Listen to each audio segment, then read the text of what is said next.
This content is being brought to you by the Bourbon Real Talk American Whiskey Aroma Kit.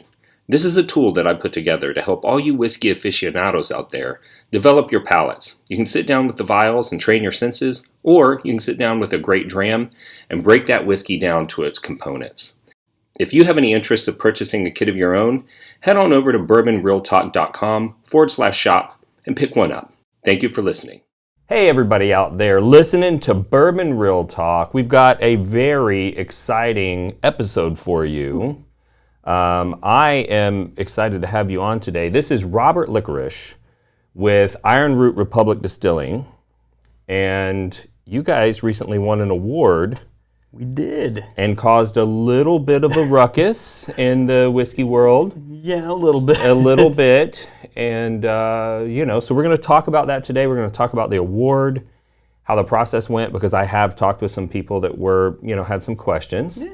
And before I'll answer what I can. Answer what you can. That's all we can do. We're going to talk about award shows in general. And we're going to drink a little bit of whiskey. Heck yeah. So what I brought today, before I came, I asked what your favorite Kentucky whiskey was right now, and you said that you've been really digging the E.H. Taylor Barrel Proof, and I think this is a 2017. Nice, all right. So we're going to check that out. Now, I would like to point out that your distillery is a Texas distillery. That it is. And you just won the #1 bourbon in the world, I believe. That is the Whiskey Magazine's World Whiskey Awards. They named our Harbinger Bourbon Best Bourbon this year. Nice, nice. Okay, so the reason why it's significant that we're drinking Kentucky bourbon, and I have to apologize to all of my viewers/listeners out there. Full disclosure, I used a clickbait title to try to get attention for this particular subject, right? And the clickbait title that I used was, I told y'all that Texas whiskey was better than Kentucky whiskey. And then I had a link to the award. Yeah. And so the truth is that we both really love Kentucky whiskey. Yes. I don't think there's anyone who, if you love bourbon, you're going to love Kentucky whiskey. Right, right. And so I apologize to any of you that I triggered with my clickbaity title, and as a tribute to Kentucky, the true grandfather of bourbon whiskey, we are drinking a world-class Kentucky bourbon today out of our Texas glasses. So cheers to you, Kentucky. All right, let's smell it up. I mean, let's keep it the normal show format. So what do you get on this one? You get some of that older, a little bit of that polish note. You give it a little bit of furniture as it glides into the fruit is what I love about E.H. Taylor's. You get a lot of cherry, a lot of that little bit of rye spice on the nose. Absolutely dig it. Yeah, cherry.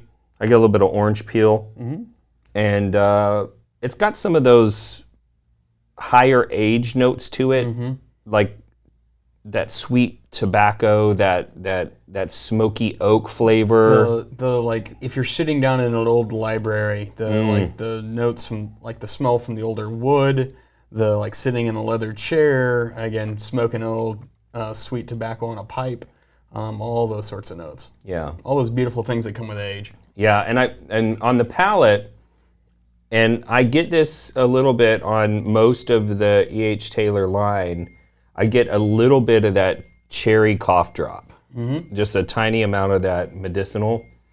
But on the finish, I get a little bit more of a chocolatey, tobacco-y, that kind of a thing. A little bit more of the baking spice on the kind of the back end. Yeah, maybe a little bit of clove, maybe some cinnamon. Yeah. Wow, definitely great whiskey.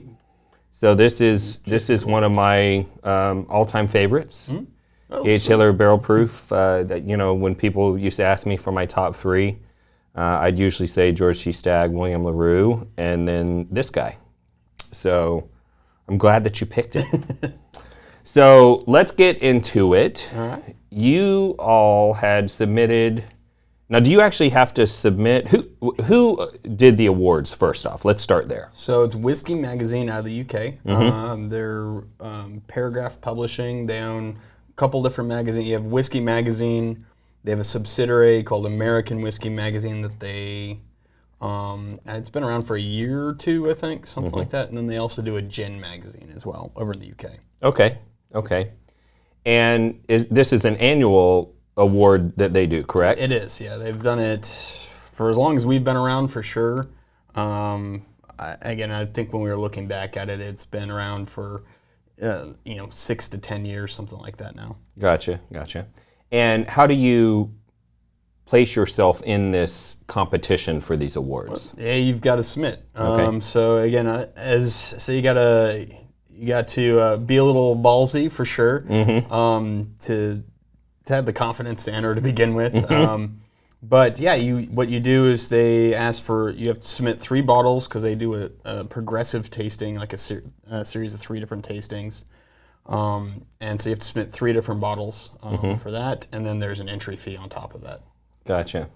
Now, one of the biggest complaints that I hear with some of these spirits competitions is the potential for the producer to manipulate the results by submitting bottles that are from extra special barrels that wouldn't necessarily represent what a consumer would get if they were to go buy a product from that producer. I mean, it's definitely possible. I mean, since it's the producer sending it in, I mean, they definitely, and again, I think any producer doesn't taste their product before they send it in for a competition or put it out to market in general. That'd be weird. Yeah, it'd be weird.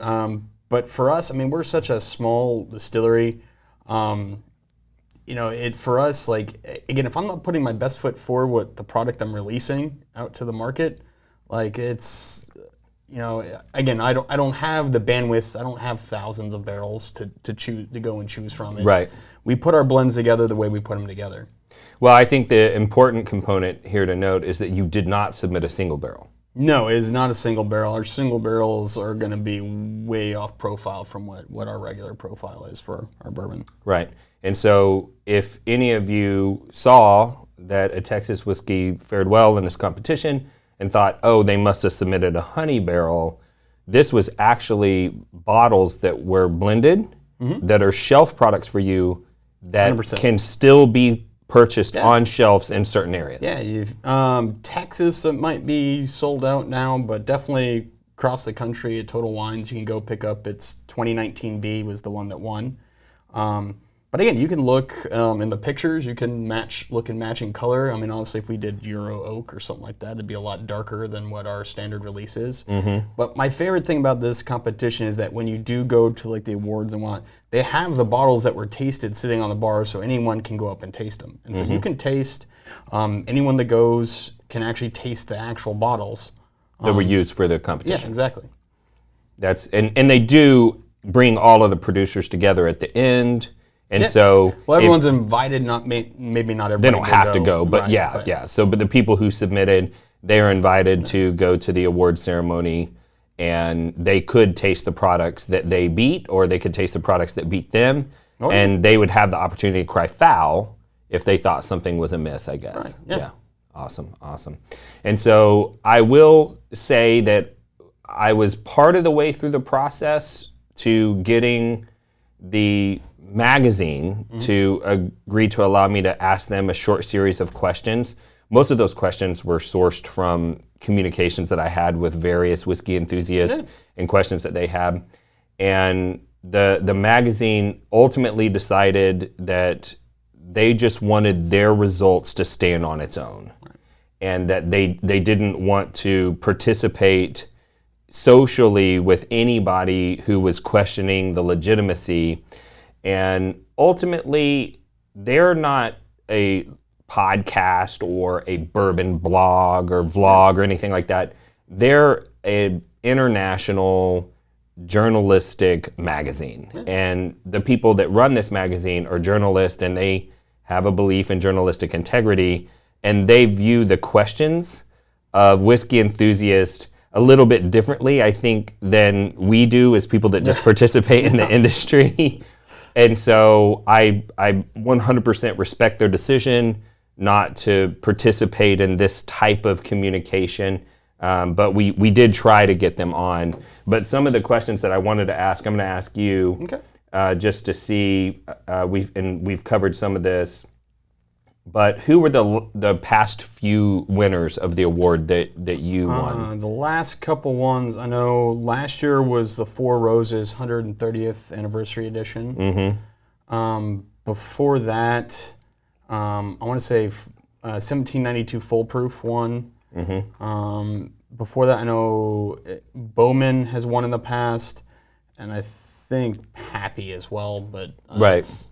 And those I think are the ones that won overall. Overall, right. And so the reason why I brought that up is because my initial reaction when I saw that you won this award was, oh, they must only have craft producers that are submitting their bottles, and that the competition that Iron Root faced weren't the typical Kentucky bourbons that we're all used to. But we can see some of the producers that submitted bottles, and there are plenty of world-class Kentucky bourbons that were in that list, correct? Oh yeah, and that's the reason why we enter. We don't enter that many competitions in a year, usually 2 or 3. But the ones we do enter against, the reason why we enter those particular competitions, because I do know that some of the big guys from Kentucky that I love, frankly, that they're entering that as well. And so, because that's who I want our stuff to go up against. That's where I want to get the feedback from, is from people that when they're tasting those world-class Kentucky bourbons, they can give me feedback on the whiskey, or I can see how we did compared to some of those world-class Kentucky bourbons. Which is probably why you said you have to be a little bit ballsy to do it, because, I mean, let's face it, the average consumer's expectation is, if you take, how old was the product that was submitted? The youngest barrels were 27 months, and the oldest ones were 4 years old. Yeah, so the average consumer is going to say, if you take a 27-month-old Texas whiskey and you try to compare it to, I think 1792 small batch was in this competition. If you try to compare it to something like that, it's just going to get destroyed. But you're willing to go through the process. Do they provide you feedback? Some at the final, sometimes the judges, and you can ask them, but generally it's you look at how you rated in that. There's some of the craft competitions, the judges, you actually get judges' notes back. With this one, we just see kind of how we placed medal-wise. And so for us, I'm like, okay, well, we're in the same, they viewed it kind of in the same ballpark with these other, because we'll be, in the category that we're in is the non-Kentucky bourbons to begin with. And so we'll see kind of based on some of those, versus some of the MGP product and some of those, some of those really great bourbons outside of Kentucky, kind of how we fare. And then you can see when they translated that to Kentucky bourbon, how they rated those as well. So you can kind of say, okay, well, they viewed us as the same quality as Old Grandad, or I don't think they were in it, but one of those that you can say, okay, this is exactly where we kind of place quality-wise right now. Sure.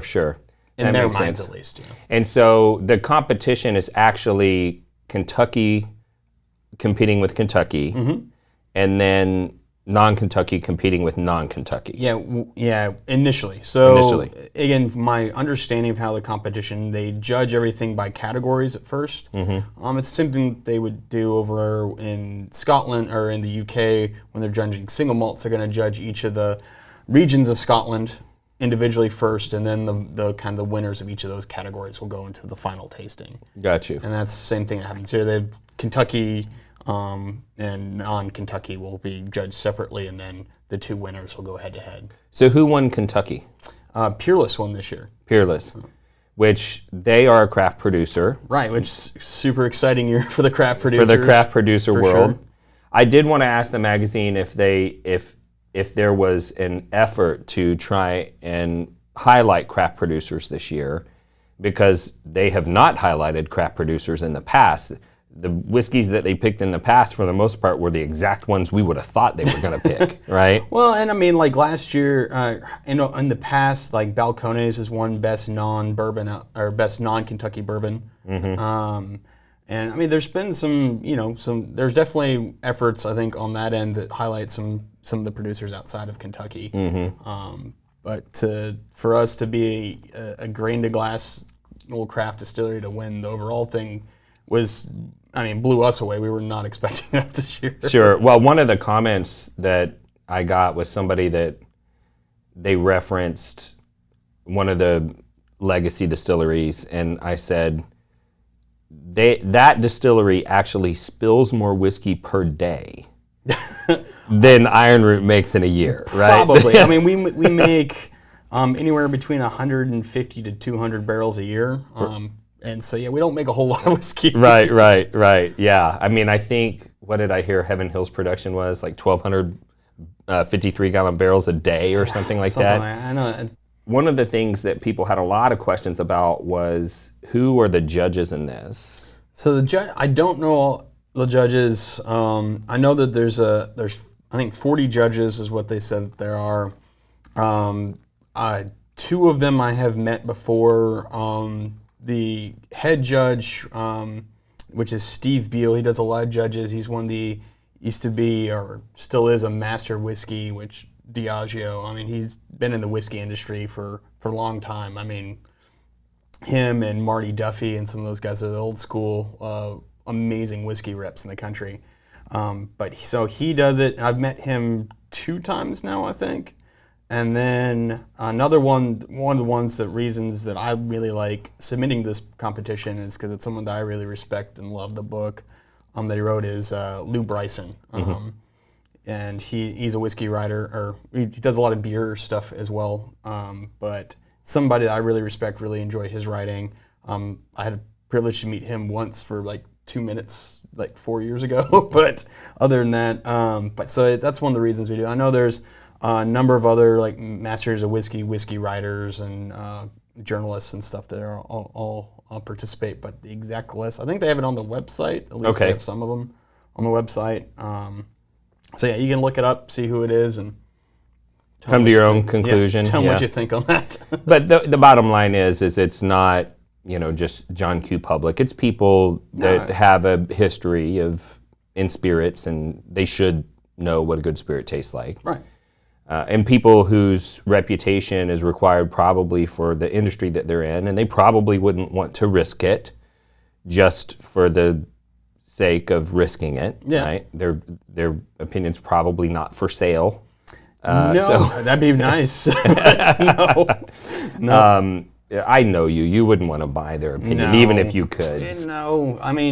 To me, at that point, Wayne, I understand sales and whatnot, but my goal is always to get honest feedback, and sometimes I have to sit down with people and be like, I know you like me, but I want you to tell me everything you see wrong with what you're tasting. Right. Because I want really honest feedback, because that's how we get better. Right. So one of the things that I found interesting is that when you told me about this, you also told me a few other things about your distillery. Mm-hmm. And one of the things that you said was that there's a very good chance that you're going to run out of aged stock this year.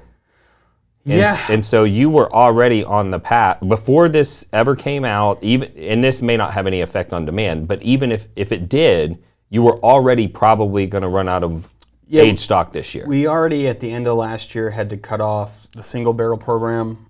This year, I think we're only going to be able to do about 5 or 6 single barrels total this year.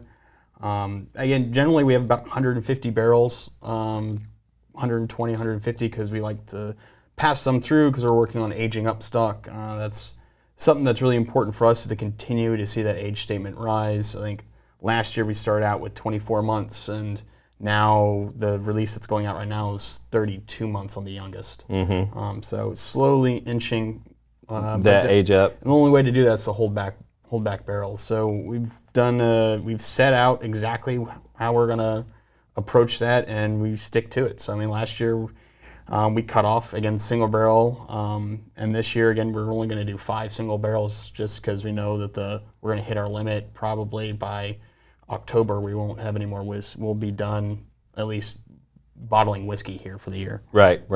And at that point it'll just be producing for the future. Exactly.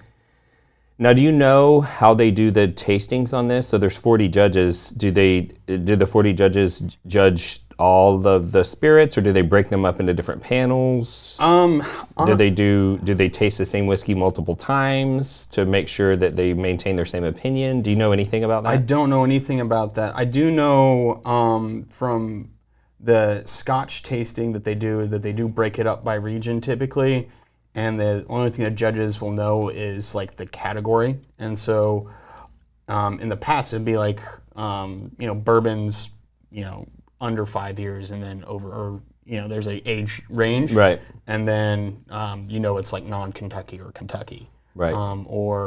I guess that's what I'm assuming they did, just because that's the way I know the Scotch tasting goes. Because I've got a friend, Andy, who does a lot of the judging. He's the master distiller for a distillery in South Africa that does that. Wow. So, and I've gotten to see the tasting for the Scotch tasting before. Gotcha. And do you know if they taste, I guess it's semi-blind, they know the category. They know the category, but they have no idea anything else. Do you know if they know the list of entrants? No, they don't. Okay, so they don't even know who submitted whiskey. They only know that they're tasting a bourbon, maybe an age range, and whether or not it's Kentucky or non-Kentucky. Yeah, I say normally they break it up, again, from what I heard on the Scotch side, they broke it up by like regions. Mm-hmm. So I can assume that's what they did here, but I honestly don't know. Gotcha. And then I heard people talking about influence. So this whole award was sponsored by Iron something? The Flatiron Room. Flatiron Room, which is ironic because you are Iron Root. They have the word iron in their name. Is there any connection? There's zero connection. They're a bar in New York City. We don't sell any on-premise stuff outside of Texas, so they don't carry our product, nor could they carry our product if they wanted to. So that's, again, my mom, when she went to the award ceremony, met the owner, but that's... Other than that, never. And so even if the owners of the sponsor wanted to manipulate the results, which the magazine would vehemently deny because of their journalistic integrity, but even if they wanted to, and they did, they chose wrong because the one that won, they can't carry the product. They couldn't even buy it if they wanted to. Couldn't buy it if they wanted to. Couldn't sell it if they wanted to. Gotcha. Okay. And is there any additional fee that you pay if you win? Anything like that? On this? No. For this competition, no. For some competition like San Francisco World Spirits Competition, if you win a medal, you have to pay for the licensing fee to use that in marketing and whatnot. But with this competition, no. Gotcha. And so the whole concept that you could have bought this award. Have you seen this Mickey Mouse operation? Man, like our marketing budget is not super big. I mean, as far as like non-tasting budget, like I couldn't buy a full page ad in the magazine if I wanted to. Right. Like we don't have that type of money. Gotcha. Because I mean, I talked with multiple people that said, yeah, there's no way. They had to have paid off the judges. It has to be a pay to play situation. So, and when I heard people saying that, I'm like, gosh, I mean, look at the other people that were in this competition. Mm-hmm. Their marketing budgets have to be hundreds of times the size of Iron Root. Bigger than that. Right. I mean, I mean, there are multiple companies in there that, like, I mean, probably make more money in a single day selling product than what we make in a year. Right. Like, total. Oh, for sure. Yeah. I mean, it's like, if we had that type of money, I'd pay our assistant distiller more money rather than doing that, because I'd get more out of that than being able to pay off a judge. But even if there's with that many judges, I mean, how would you? First of all, they'd have to know what our product tastes like to begin with, which I don't know, if we're this tiny distillery in Texas, the likelihood that most of the judges had ever tasted our bourbon before is very low. Very low. Yeah. Unless they had tasted it in a previous competition at some point in the past and had remembered that. But God, I hope. I mean, our whiskey's so much better now than what it was 3 years ago. We just keep getting better. But yeah, again, I hope they would remember what we did 3 years ago. All right, so let's talk about what award you won. So you won the best non-Kentucky, but then they run a second head-to-head competition between the winners of the non-Kentucky and Kentucky. Okay, so they put you head-to-head against Peerless, and the judges deemed that you beat Peerless. Is that correct? That's right. Okay. And so then they awarded you what award? Best bourbon in the world. In the world. They also award like best single barrel bourbon in the world too. Okay, so there's a separate. There's a second category. So I think Rebel Yell 10-year-old won best single barrel bourbon. Gotcha. So. And that would be the one that if people want to complain that the barrels might be hand selected or whatever, that makes sense. But in the competition that you were in, these were shelf products that were. Yeah, they don't compare shelf product versus single barrel stuff. I actually like that. I think that's a good idea. There are people that, they just can't believe, right? Because I've had Peerless. It's a decent product. Yeah. I like it. I think I like their rye a little more than their bourbon. But you were competing against their bourbon, right? Right. So I like Peerless. There are people that just can't believe that you would beat Peerless in a head-to-head competition.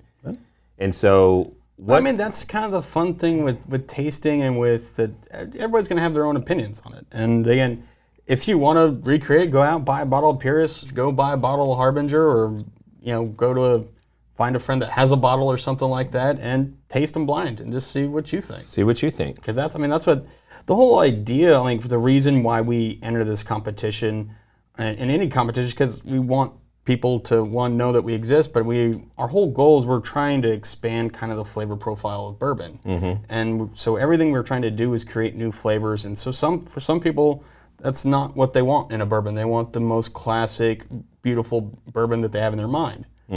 And sometimes when you taste something that doesn't have that profile, you're not going to like that. Right. Or it will be, or it's not to your flavor in general. And so for us, we want to try to create something, because I think the Kentucky guys do a hell of a job. Yeah, we drink a ton of it. Yeah. Both of us. Oh, yeah. Yeah.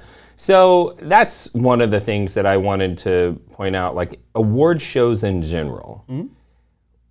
How do you feel about award shows in general? So for me, I can't tell you how proud we are of this. This is, my mom loves me even more now. For those that don't know, it's two brothers and the mom that run the distillery. Although they call her by her first name and everything associated with the distillery. Exactly. And it still freaks me out. But they and I know and love all of them. So.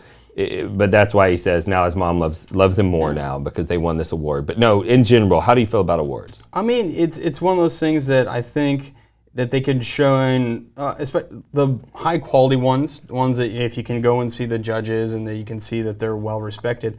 I think there's merit to see kind of interesting things that they point out. Again, I think like with San Francisco, I really like the barrel product. And no, not every barrel product is my favorite, but I think Barrel's doing a heck of a job, and the fact they got highlighted, I think is fantastic, because it was a thing that we really needed to highlight in the U.S. was independent bottlers, because I think there's so much potential for some really cool independent bottlings. Right. And you had Henry McKenna, which, I mean, you listening to people for years they talk about the one bottle on the shelf that's not the, sought after one that you can go to that's high quality, really great bourbon. Henry McKenna. Right. And so for us, and that's obviously San Francisco, the Four Roses, 130th, and to be, again, even from a judging panel to be lifted up like that, to me, it gives validation to what we're doing a little bit. And I think that's really cool that it's showing that there's, one, the kind of a little bit of the maturation of the craft whiskey. I mean, there's, for anyone that's been following Texas whiskey, the leaps and bounds in quality that we've all made in the last 2 years is phenomenal. And it's just, honestly, to me, we're just getting better. We're just getting in our groove as the industry matures. And for competition of the quality of this one to kind of highlight that, to me, is a validation not over what we're doing and we're trying to do, creating kind of a, maybe a different style of bourbon a little bit, something with a little bit different flavor profile, but to give credence a little bit to that from the industry is such a cool feeling. So for me, the benefit of an award like this isn't to tell people what they should be drinking. I agree with that. Right? Mm-hmm. For me, an award like this is maybe to tell people what they might want to try that they wouldn't have thought of trying if the competition hadn't taken place. And so what I hope people take away from all of this is that Texas is, and other regions outside of Kentucky are now starting to produce whiskey of a high enough quality that people with experienced palates can appreciate it. Yeah. Right? You may not like it, you may love it. You may love it. It doesn't mean that you should like it. No, never. No one can tell you what you should like. But it might mean that if you've been thinking that you wouldn't like it, that it's time to let that go and try it.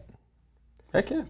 And the other thing that it highlights for me, because I have a bottle of 2014 single malt from Balcones, and I have probably 8 open bottles of modern single malt releases because I buy so many single barrels.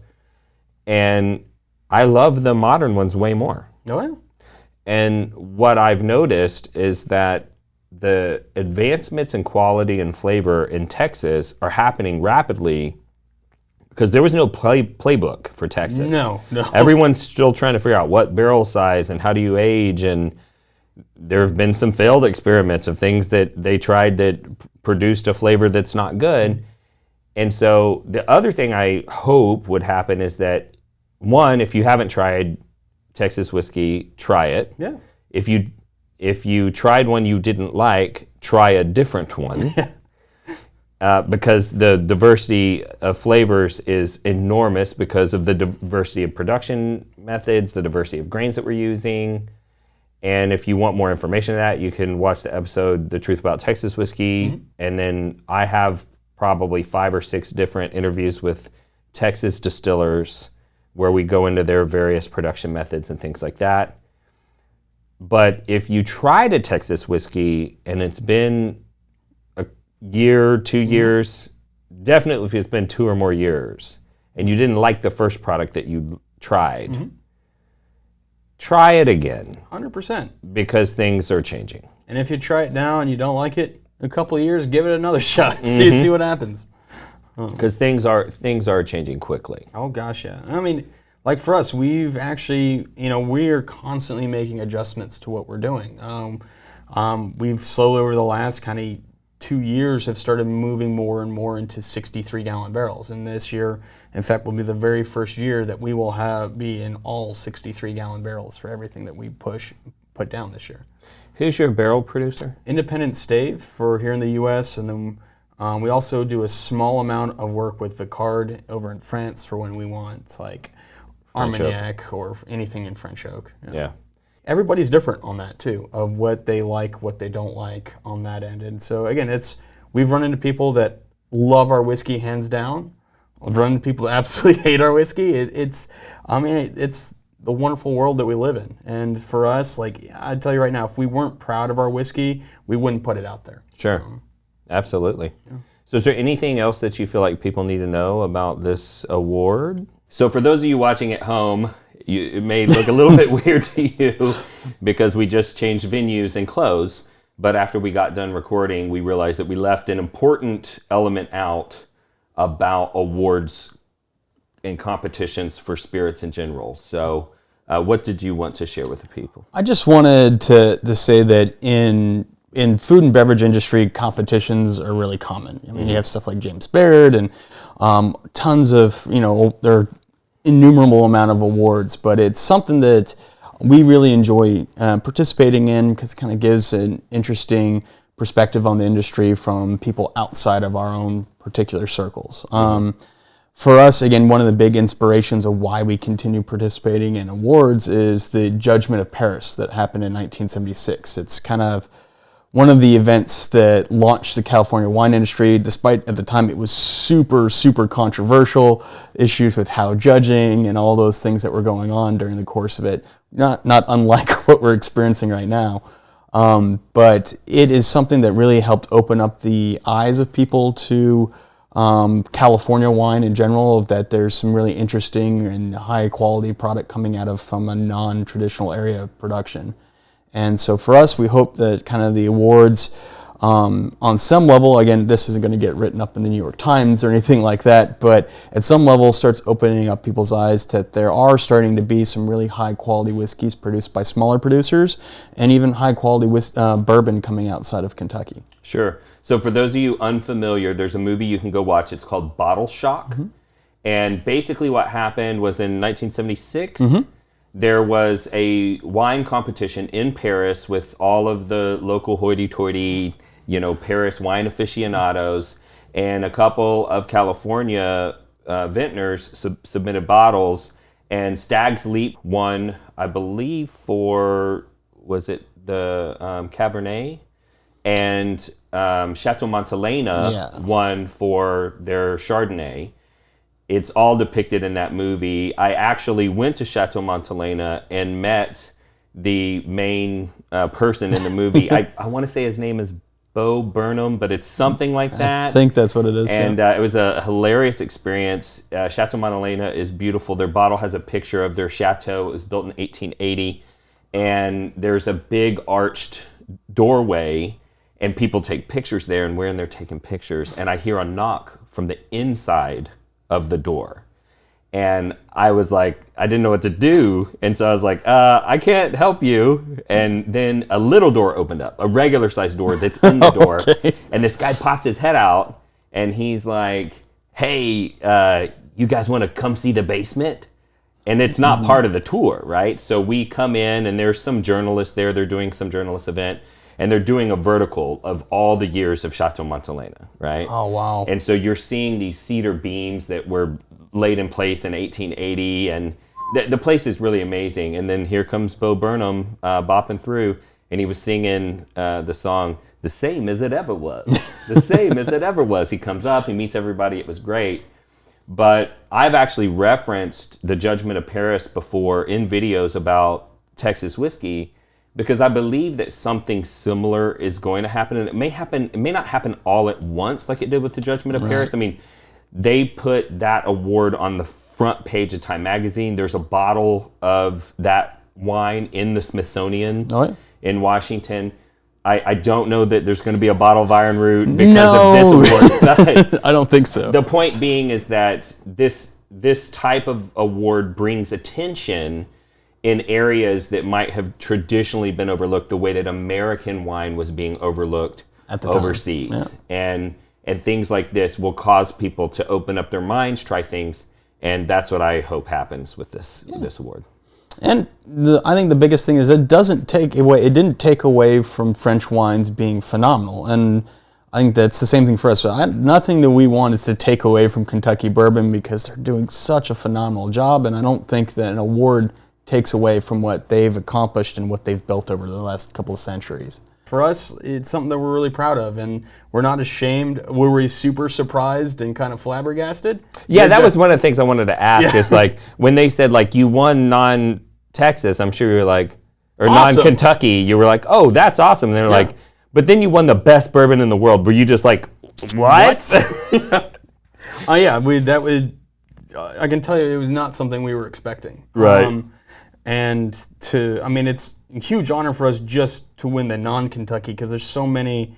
Again, I don't know who all enters. I mean, we know some of the people who entered, but there's so many great non-Kentucky bourbons coming out right now. I mean, I think you look at Woodinville, you look at Balcones, Garrison's doing some cool stuff. There's another distillery for those of you in the Midwest. Check out French Lick Distilling. There's a distiller there, Alan Bishop, who is an absolute wizard and one of the most knowledgeable distillers I've ever run into. If people want to get more information about Iron Root, where do they go? You can find us at www.ironrootrepublic.com, or for more up-to-date stuff, you can always follow us on Facebook. Just type in Iron Root Bourbon or Iron Root Republic. It will come up. The big red R, it's pretty easy to figure out. And we're always posting fun things, silly things we're doing around the distillery, different experiments we're doing. So, follow along. Awesome, awesome. And if you want more information about Bourbon Real Talk, you can get that at Instagram, Facebook, and YouTube /Bourbon Real Talk. You can look us up on your favorite podcast player. If you have not already subscribed, you should. If you have subscribed, you should review, because that's going to help more people find the show. In the bottom left-hand corner. Bottom left-hand corner.